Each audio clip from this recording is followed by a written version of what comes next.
All Africans need to hear this. My name is Cyrus, and this is Tuntum Network in Accra, Ghana. For close to 400 years, Europeans took turns on a mission trip to Africa and orchestrated the most planned heist in Africa's history. Ladies and gentlemen, the mission was to take advantage of our ignorance and the lack of exposure to take as much resources as they can and leave behind a system that will need them to make meaning of the rest of what's left behind for us. And so, while they were at it, they made sure to put in the logistics and the infrastructure necessary for that cause. Ladies and gentlemen, they therefore immediately started building train networks and roads and ports to culminate at one destination. They also built hospitals and schools to make their stay in Africa convenient for themselves and their families. Ladies and gentlemen, nothing they built was meant for our prosperity and cohesion. And I'm looking back at all the infrastructure they left behind on the continent, and one thing stands out clear. They built a system that wasn't meant for the connectivity of Africa, but a system that leads Africa back to them. And I'm going to give you a list of these infrastructure from one African country to the other across the continent. But before that, go ahead and subscribe if today is your first time watching this channel. And don't forget to share this video to as many people as possible. Let's get on the list.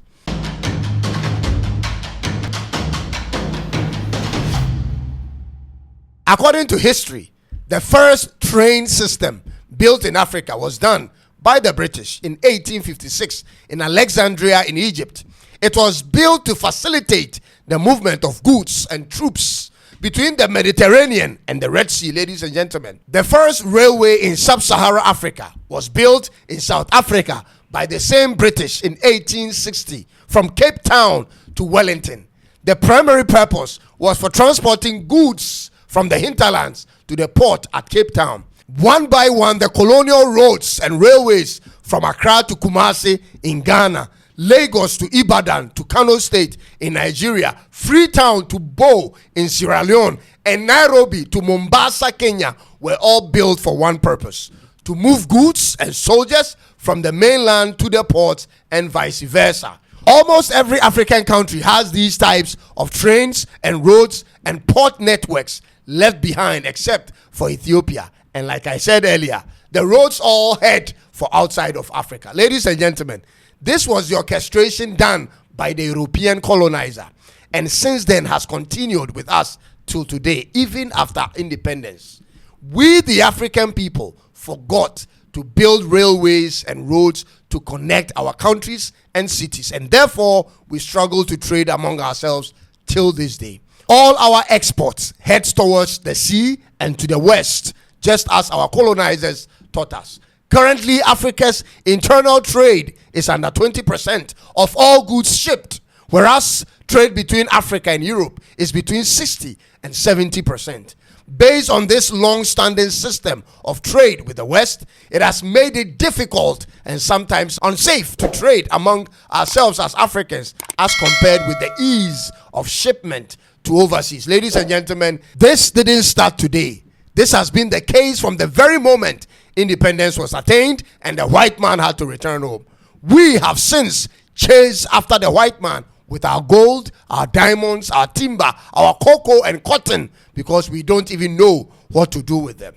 We couldn't manufacture nor process anything because they didn't leave us with that industry. Ladies and gentlemen, they didn't leave us with the infrastructure, and so we didn't bother to create them.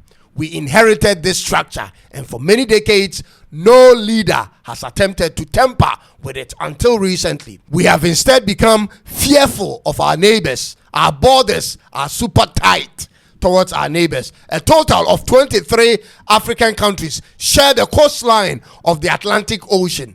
These countries span from the very top western side of the continent, from Morocco down to the west of Africa, to the very south in Namibia in South Africa. But we hardly travel to other countries in Africa on the sea or do business on it, except for when we use international vessels. Ladies and gentlemen, till this very day, most colonial railways and roads we inherited continue on the path of connecting Africa, our inner cities, to the ports and route to the west, and often avoid connecting African countries to each other. Ladies and gentlemen, this explains why it's cheaper to travel overseas than to a neighboring African country. How does that make sense? For instance, traveling from Ghana to Sierra Leone on a return flight ticket will cost you between $700 to $800 on the average economy seat, whereas flying from the UK to Ghana will cost you between $500 to $600. Meanwhile, flight to Sierra Leone from Ghana is 2 hours and 20 minutes, whilst flight to the UK from Ghana is 6.5 hours. How do we pay more on a shorter trip and pay less on a longer trip, ladies and gentlemen? This is because there is no traffic on that route. There aren't readily available passengers who often use that route, ladies and gentlemen. It's not an everyday route for commuters, and so airlines on this route aren't competitive, and therefore prices are always high.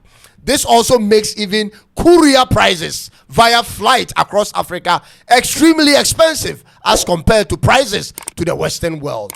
We do not have interconnecting trains at this point in time. We cannot survive building and working in isolation as Africans. We cannot also develop in isolation. There is so much we could buy and sell amongst ourselves that could improve our local economies. But we don't, because that's not the natural default on this continent. We prefer to send it overseas. And what's most disturbing in all of this, ladies and gentlemen, is the quality of what we send away. Ladies and gentlemen, the common practice when it comes to shipment from Africa to Europe or to Asia is that we send the very best of our commodity to meet the foreign standards all the time. Our agricultural produce to the West is 100% all the time from our very best, ladies and gentlemen. So is our natural minerals and resources, and even our people. It is the very best amongst us who usually get the visas to live. And I'm referring to our best in science, our best in engineering, in healthcare, in entertainment and sports. They usually get to relocate to the West. It appears all roads in Africa leads out and not in. But ladies and gentlemen, we cannot achieve much when all our road networks lead to the West.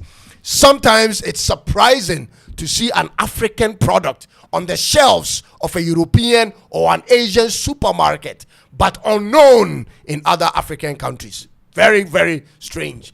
The African Continental Free Trade Area was established for this very purpose, to boost intra-African trade, to encourage economic integration, and to ultimately lead to development across the continent. But we hardly speak of it or see its impact except for when we have conferences. Ladies and gentlemen, this is one establishment we definitely need to promote. Wherever you are on the continent as a manufacturer or a producer, this is the body you should know most about, because that's where you find the markets and the logistics needed in moving goods and the laws that govern them. There are too many products in different parts of Africa that needs to make its way across all of Africa. We need to promote our products beyond our countries. Sometimes the consumer market may have to take off in other places before your home country embraces it. It's all possible with social media at this point. One of the advantages